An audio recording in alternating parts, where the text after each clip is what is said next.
നമസ്കാരം, മൈ വേൾഡിലേക്കും ഇന്നത്തെ ടാരോ റീഡിങ്ങിലേക്കും എൻ്റെ എല്ലാ പ്രിയപ്പെട്ട കൂട്ടുകാർക്കും, എൻ്റെ വ്യൂവേഴ്സിനും, എൻ്റെ പ്രിയപ്പെട്ട മെമ്പേഴ്സിനും സ്വാഗതം. Good morning.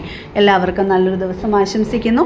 അപ്പോൾ ഞാൻ നിങ്ങൾക്കുള്ള ഡെയിലി ഗൈഡൻസ് എന്താണ് എന്നുള്ളതാണ്. ഇന്ന് നിങ്ങളിലേക്ക് എന്ത് ഊർജ്ജമാണ് കടന്നു വരുന്നത്, എന്ത് തടസ്സമാണ് നിങ്ങളെ മാറ്റി നിർത്തുന്നത് എന്നുള്ളത് നമുക്ക് നോക്കാം. മുന്നോട്ട് പോകാൻ സാധിക്കുമോ എന്ന് നമുക്ക് യൂണിവേഴ്സിനോട് ടാരോ എനർജിയിലൂടെ നമുക്ക് നോക്കാം. ഫസ്റ്റ് എനിക്ക് കിട്ടിയേക്കുന്നത് വളരെ പോസിറ്റീവായിട്ടുള്ളൊരു കാർഡ്സാണ്. 9 ഓഫ് കപ്സ് ആണ്. കപ്സ് എന്ന് പറയുമ്പോൾ സ്നേഹത്തെ സൂചിപ്പിക്കുന്നു, വാട്ടർ എലമെൻ്റ് ആണ്.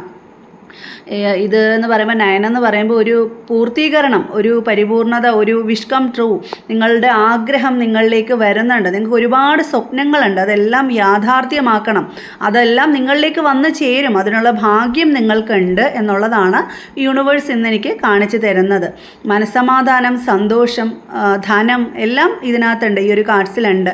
ആ ഒരു കാർഡ്സിലിരിക്കുന്ന ആ ഒരു വ്യക്തിയെ പോലെ തന്നെ ഒരു സന്തോഷവാനായിട്ട് ഒരു ജീവിതമാണ് നിങ്ങൾ ആഗ്രഹിക്കുന്നത്. അത് നിങ്ങളിലേക്ക് വരിക തന്നെ ചെയ്യും. പക്ഷേ നിങ്ങളുടെ തടസ്സം എന്താണ്, നിങ്ങളുടെ ഈ ആഗ്രഹത്തിനുള്ള തടസ്സം എന്താണ് എന്നുള്ളത് നമുക്കൊരു കാർഡ്സിലൂടെ നോക്കാം. ദ മജീഷ്യൻ, മേജർ അർക്കാന കാർഡാണ്. മേജർ അർക്കാന കാർഡാണ്. ഇത് എനിക്ക് സൂചിപ്പിക്കുന്നത് തടസ്സമായിട്ട് വന്നതുകൊണ്ട് നിങ്ങൾ ആക്ഷൻ എടുക്കുന്നില്ല. നിങ്ങളുടെ ഭയം കൊണ്ടോ മറ്റെന്തെങ്കിലും കാര്യങ്ങൾ കൊണ്ടോ നിങ്ങൾ മുന്നോട്ട് പോകാനായിട്ട് മടിക്കുന്നു. ഇതൊരു മാനിഫെസ്റ്റേഷൻ്റെ കാർഡാണ്. എല്ലാ സാധ്യതകളും നിങ്ങളുടെ മുന്നിലുണ്ട്, പക്ഷേ നിങ്ങൾ പ്രയത്നിക്കുന്നില്ല. സ്വയം നിങ്ങൾ മുന്നോട്ട് പോകാൻ തയ്യാറാവുന്നില്ല. അതാണ് നിങ്ങളുടെ തടസ്സം.